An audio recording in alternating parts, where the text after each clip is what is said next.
तुम्हें अपनी company start करने के लिए उतना नहीं चाहिए जितना तुम सोचते हो। जैसे ही बिजनेस का कोर रेडी हो, लॉन्च कर दो। आज के टाइम में अपना बिजनेस स्टार्ट करना कभी इतना इजी नहीं था। अगर तुम स्मॉल स्टार्ट करते हो तो जितना तुम इमेजिन करते हो उससे कहीं कम टाइम और रिसोर्सेज चाहिए होते हैं।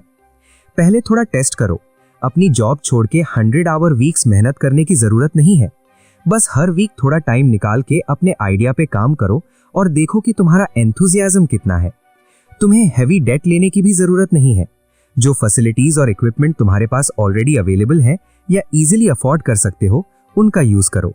एक्सटर्नल इन्वेस्टमेंट सिर्फ लास्ट ऑप्शन के तौर पे यूज करो, क्योंकि इससे सिर्फ तुम्हारा स्टेक डाइल्यूट होगा और फंडिंग ढूंढने का प्रोसेस टाइम कंज्यूमिंग और डिस्ट्रैक्टिंग होगा। मोस्टली केसेस में सिर्फ एक लैपटॉप और एक सॉलिड आइडिया ही काफी होता है स्टार्ट करने के लिए। बाकी सब सेकेंडरी है। जब बिजनेस स्टार्ट कर रहे हो तो अपनी पूरी एनर्जी बिजनेस के कोर को बिल्ड करने में लगाओ। अगर कोर नहीं होगा तो बिजनेस चलेगा ही नहीं। जैसे हॉट डॉग एक हॉट डॉग कार्ट का कोर है। तुम्हारा कोर ऐसा होना चाहिए जो टाइम के साथ स्टेबल रहे।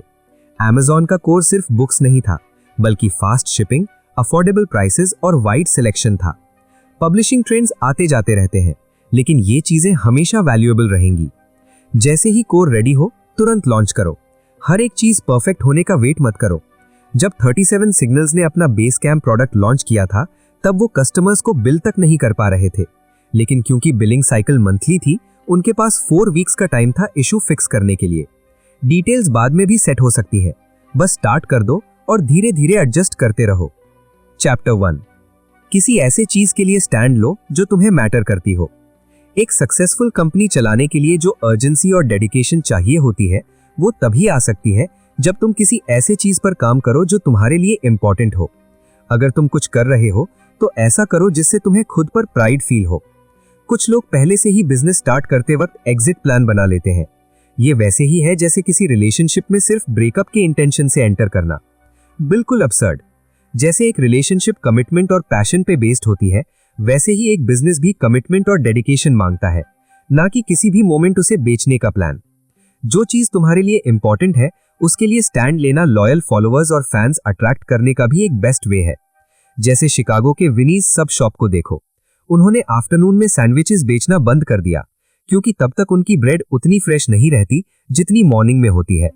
आफ्टरनून में बेचने से जो एक्स्ट्रा इनकम होती, वो उनकी प्राइड के लॉस का बदला नहीं ले सकती थी। उनके कस्टमर्स को उनका ये फ्रेशनेस का डेडिकेशन बहुत पसंद है। एक बार जब तुमने अपना स्टैंड ले लिया, तो उसे और हाईलाइट करने का एक बेस्ट वे है किसी एग्जिस्टिंग कॉम्पिटिटर से टक्कर लेना। जैसे अगर तुम एक छोटी सी कॉफी शॉप चला रहे हो जो तुम इंडिविजुअलिस्ट्स के लिए एक सेफ स्पेस बनाना चाहते हो, तो अपने आप को स्टारबक्स के अगेंस्ट पोजीशन करो। एक कॉम्पिटिटर होने से तुम्हारी ब्रांड आइडेंटिटी इंस्टेंटली क्लियर हो जाती है और तुम्हारे पास एक स्ट्रॉन्ग स्टोरी आ जाती है बताने के लिए। लेकिन ध्यान रहे, अपने कॉम्पिटिटर्स के स्ट्रैटेजी के बेसिस पर अपनी स्ट्रैटेजी मत बनाओ। अगर तुम सिर्फ iPhone 5 को कॉपी करने या उसका एक रिस्पॉन्स देने की सोच रहे हो, तो तुम हमेशा अपने कंपटीशन से एक स्टेप पीछे ही रहोगे। फोकस अपने काम पर करो, ना कि दूसरों ने क्या किया है उस पे। चैप्टर 2, अपने प्रोडक्ट को ऐसा बनाओ कि कोई कॉपी ना कर सके, ताकि तुम अपना पूरा नॉलेज फ्रीली शेयर कर सको। अगर तुम्हारी कंपनी सक्सेसफुल होती है तो लोग उसको कॉपी करने की कोशिश करेंगे। तुम्हारा एक ही डिफेंस है, अपने प्रोडक्ट में कुछ ऐसा यूनिक डालना जो सिर्फ तुम्हारे पास हो। फॉर एग्जाम्पल, ज़ैपोस के CEO टोनी हेशी कस्टमर सर्विस को लेकर इतने ऑब्सेस्ड थे कि उन्होंने इसको अपनी कंपनी का कोर बना दिया। दूसरे शू स्टोर्स भी वही स्नीकर्स बेच सकते हैं जो ज़ैपोस बेचता है, लेकिन वो ज़ैपोस जैसा एक्सेप्शनल कस्टमर सर्विस प्रोवाइड नहीं कर सकते।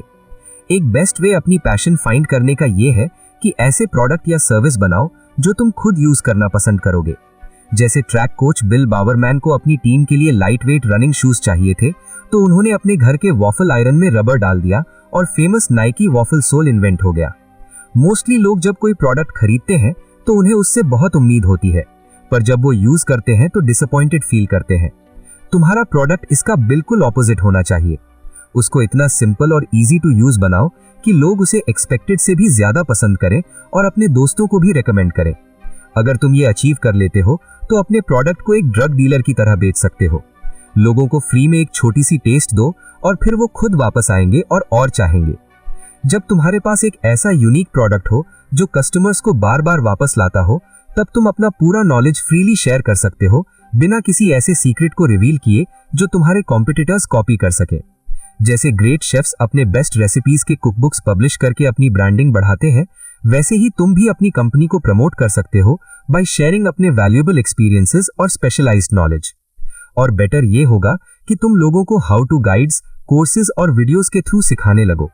बहुत सारी कंपनीज, स्पेशली बड़ी कंपनीज, इतनी सीक्रेटिव होती हैं कि अगर तुम ओपनली लोगों को सिखाने लगो तो तुम्हारे पास एक रियल कॉम्पिटिटिव एडवांटेज आ जाएगा। चैप्टर 3, छोटा होने के फायदे एंजॉय करो, पर याद रखो कि तुम एक बिजनेस रन कर रहे हो। बहुत सारी स्मॉल स्टार्टअप्स चाहती हैं कि उनका नाम बड़े लेवल पर हो, पर बड़ा होना हमेशा बेटर नहीं होता। सोचो एलीट स्कूल्स जैसे हार्वर्ड और कैम्ब्रिज के बारे में। क्या तुम्हें लगता है कि वो अपने कैंपसेस वर्ल्ड में हर जगह एक्सपैंड करना चाहेंगे और हर साल लाखों स्टूडेंट्स को एजुकेट करना चाहेंगे?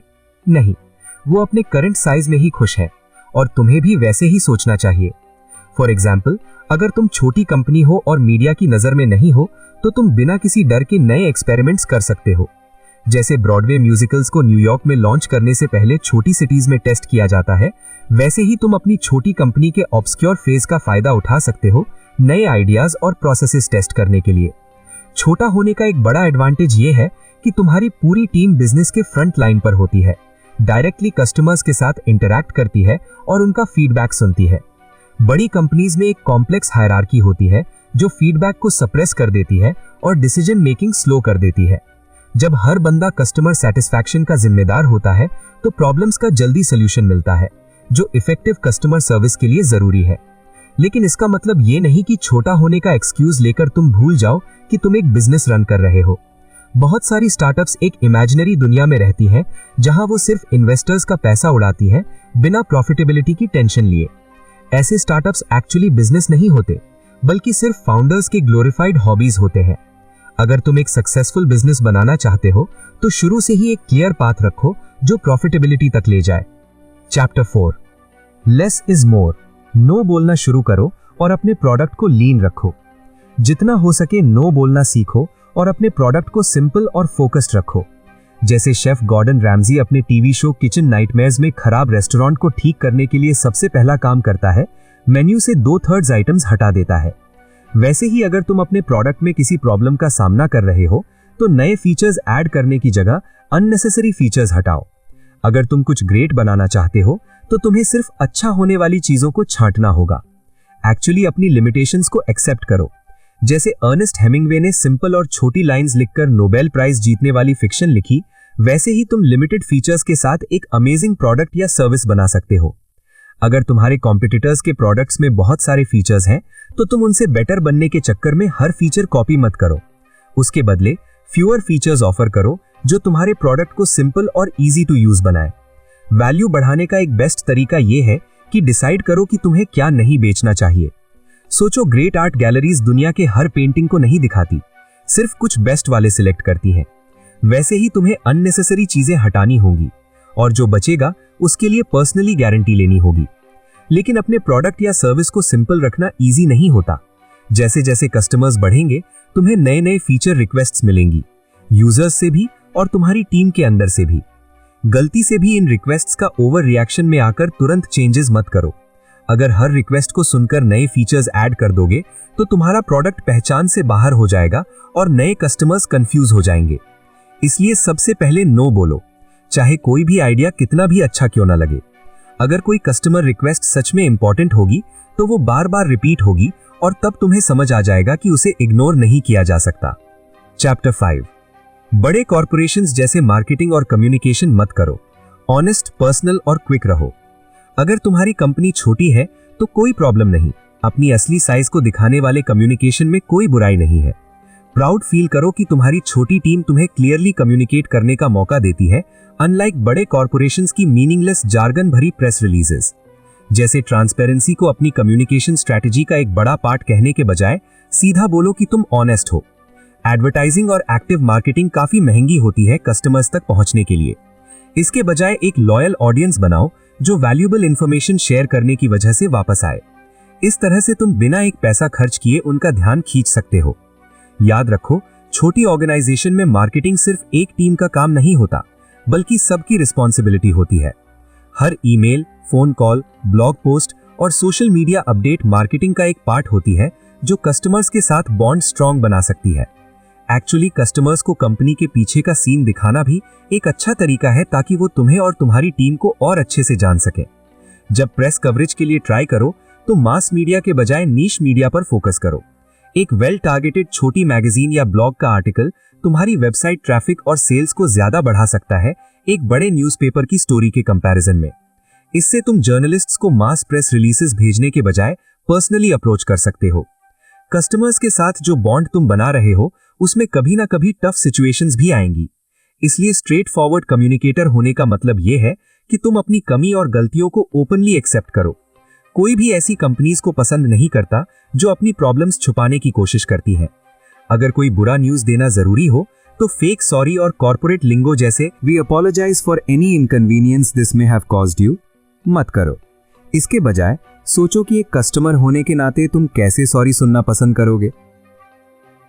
चैप्टर 6, ऐसी एनवायरनमेंट बनाओ जहां लोग खुद को मैनेज करें और एक दूसरे से ऑनेस्टली कम्युनिकेट करें। अगर तुम अपनी टीम को बच्चों की तरह ट्रीट करोगे तो वो वैसे ही बिहेव करेंगे। फिर तुम्हारा आधा टाइम उन्हें मैनेज करने और उनके बिहाफ पे डिसीजंस लेने में चला जाएगा। धीरे धीरे तुम्हारी टीम नॉन थिंकर्स और नॉन डूअर्स बन जाएगी, जो ना सिर्फ तुम्हारा टाइम और एनर्जी वेस्ट करेगी बल्कि कुछ खास अचीव भी नहीं करेगी। तुम्हें ऐसे एम्प्लॉइज चाहिए जो खुद को मैनेज कर सकें, और ऐसे लोग वही एनवायरनमेंट में ग्रो करते हैं जहां उन्हें ट्रस्ट, रिस्पॉन्सिबिलिटी और इंडिपेंडेंस मिलती है।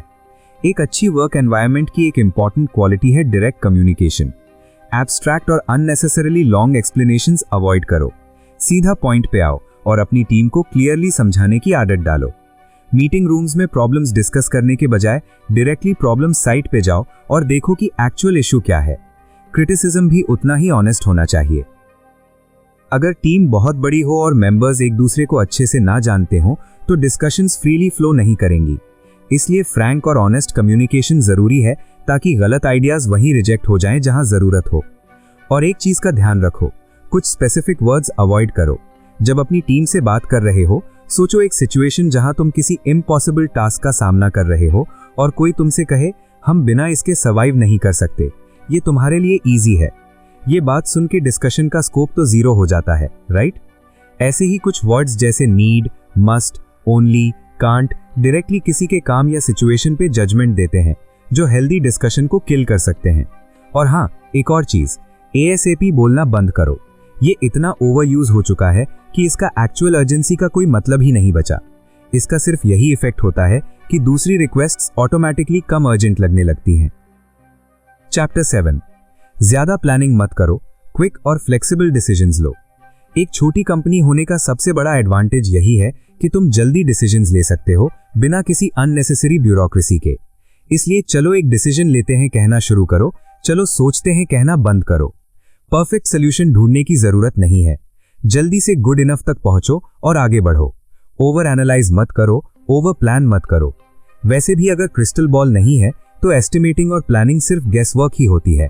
अगर तुम अपने प्लान्स को ब्लाइंडली फॉलो करने लग गए तो तुम्हारी इम्प्रोवाइजेशन की एबिलिटी खत्म हो जाएगी, जो कि बहुत डेंजरस है। एडवांस में डिसीजंस मत लो, बल्कि स्पॉट पे डिसाइड करो। ऐसी चीजें सोचो जो इस वीक इंपैक्ट करेंगी, नेक्स्ट ईयर नहीं। छोटी रिवर्सिबल डिसीजंस लेना इजी होता है जो फिलहाल काम करें, लेकिन अगर कोई बड़े लॉन्ग टर्म वाले डिसीजंस लेने पड़ गए तो उसके फ्यूचर कॉन्सिक्वेंसेस की चिंता करनी पड़ती है। इसी तरह बड़ी बड़ी एस्टिमेट्स मत बनाओ, जैसे ये 1 साल का प्रोजेक्ट हमें $1 मिलियन का पड़ेगा। अगर एक्यूरेसी चाहिए तो एस्टिमेट्स को छोटी बिट्स में डिवाइड करो, जैसे वीक्स में सोचो, ईयर्स में नहीं। अगर कोई गलती होती भी है तो इम्पैक्ट कम होगा। और हाँ, डिसीजन लेते वक्त ये मत सोचो कि क्या गलत हो सकता है। हर डिसीजन के कुछ ना कुछ डाउनसाइड्स होते ही हैं, लेकिन उन्हें तब हैंडल करो जब वो एक्चुअल में सामने आए। वैसे भी ज्यादातर चीजें होती ही नहीं जो हम सोचते हैं। चैप्टर 8, प्रोडक्टिविटी लॉन्ग आवर्स से नहीं बल्कि फोकस्ड काम और क्विक विन्स से आती है। बहुत लोग प्रोडक्टिविटी का मतलब लॉन्ग आवर्स तक काम करना समझते हैं, जबकि असल में सच इसका बिल्कुल ऑपोजिट होता है। जो बेस्ट एम्प्लॉइज होते हैं उनकी वर्क के अलावा भी लाइफ बिजी होती है, इसलिए वो 5 बजे तक काम खत्म करने के लिए फुल फोकस के साथ काम करते हैं। वर्कaholics जो लेट तक रुकते हैं वो कभी कभी ओवरऑल प्रोडक्टिविटी को हर्ट भी कर सकते हैं, क्योंकि इस वजह से नॉन वर्कaholics गिल्टी फील करने लगते हैं और उनका मोटिवेशन गिरने लगता है। हाई प्रोडक्टिविटी बनाए रखने के लिए सबसे जरूरी चीज है इंटरप्शंस को हटाना, जो लोगों की कंसंट्रेशन तोड़ देते हैं। इंश्योर करो कि टीम के पास एक फिक्स टाइम हो जब कोई इंटरप्शंस ना हो। सबसे बुरी इंटरप्शन होती है मीटिंग। एक 1 आवर मीटिंग जिसमें 10 लोग हों, वो टोटल 10 आवर्स का वर्किंग टाइम वेस्ट करती है। कभी कभी मीटिंग्स जरूरी होती हैं, लेकिन मोस्टली वो बस बातें जनरेट करती हैं, एक्शन नहीं। प्रोडक्टिविटी का दूसरा एनिमी होता है परफेक्शनिज्म। कॉम्प्लेक्स प्रॉब्लम्स में अटक जाना और परफेक्ट सोल्यूशन ढूंढने की कोशिश करना वीक्स का एफर्ट वेस्ट कर सकता है, जबकि एक क्विक फिक्स इजीली काम कर सकता था। मैक्सिमम इफेक्टिवनेस मिनिमम एफर्ट के साथ अचीव करना ही रियल प्रोडक्टिविटी है। एक अच्छा तरीका यह है कि बड़े प्रोजेक्ट्स और टास्क्स को छोटी चंक्स और टू डू लिस्ट्स में डिवाइड करो। इससे ना सिर्फ काम मैनेजेबल बनेगा, बल्कि हर माइलस्टोन तक पहुंचने पर सेलिब्रेट करने के नए रीजंस मिलेंगे। ऐसे क्विक विन्स मोमेंटम और मोटिवेशन बनाए रखने में मदद करते हैं। चैप्टर 9, सिर्फ जब बिल्कुल जरूरी हो तभी लोग हायर करो और रेज्यूमेस को भूल जाओ, अपने इंस्टिंक्ट्स पर ट्रस्ट करो। कुछ कंपनीज हायरिंग के एडिक्शन का शिकार हो जाती हैं। अगर उन्हें कोई टैलेंटेड पर्सन मिल जाए तो बस उसे हायर कर लेती हैं, चाहे उसके लिए कोई स्पेसिफिक जॉब या टाइटल हो या ना हो। यही प्रॉब्लम स्टार्ट होने का रीजन बनता है। हायरिंग सिर्फ तब होनी चाहिए जब कोई सीरियस प्रॉब्लम हो जो कंपनी के लिए पेन बन रही हो। अगर आप अपनी टीम को लीन रखते हैं तो आपको टाइम सेविंग प्रैक्टिसेस और एफिशिएंसी को अडॉप्ट करना ही पड़ेगा। लेकिन अगर आप अननेसेसरी हायरिंग करते हैं तो ये फ्रस्ट्रेशन और फेक काम क्रिएट करने का रीजन बन सकती है, सिर्फ लोगों को बिजी रखने के लिए। कई बार आपको लगेगा कि आप once in a lifetime hires मिस कर दोगे, जो कि तभी वैलिड कंसर्न होगा जब आपका हायरिंग पूल छोटा हो।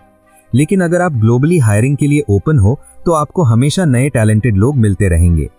आजकल ऑलमोस्ट सभी लोग ऑनलाइन काम कर सकते हैं, इसलिए एम्प्लॉयज की जियोग्राफिकल लोकेशन कोई मैटर नहीं करती। जब भी किसी को हायर करो, ट्रेडिशनल रिक्रूटमेंट अप्रोच जैसे रेज्यूमेज, ग्रेड पॉइंट एवरेजेस और इयर्स ऑफ एक्सपीरियंस के पीछे मत भागो।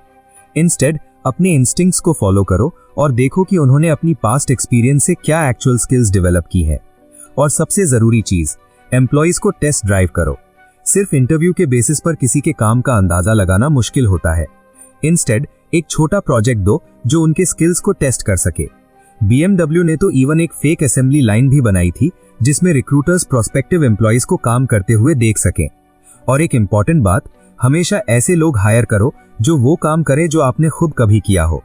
इससे आप उनको बेटर मैनेज कर पाओगे और समझ पाओगे कि किस तरीके से उनका काम इंप्रूव किया जा सकता है। फाइनल समरी, आज के टाइम में कंपनी स्टार्ट करना और चलाना पहले से कहीं ज्यादा इजी हो गया है। एक सक्सेसफुल बिजनेस बनाने के लिए अपनी यूनिकनेस को प्रोडक्ट में इंजेक्ट करो और छोटी कंपनी होने के बेनिफिट्स को एम्ब्रेस करो।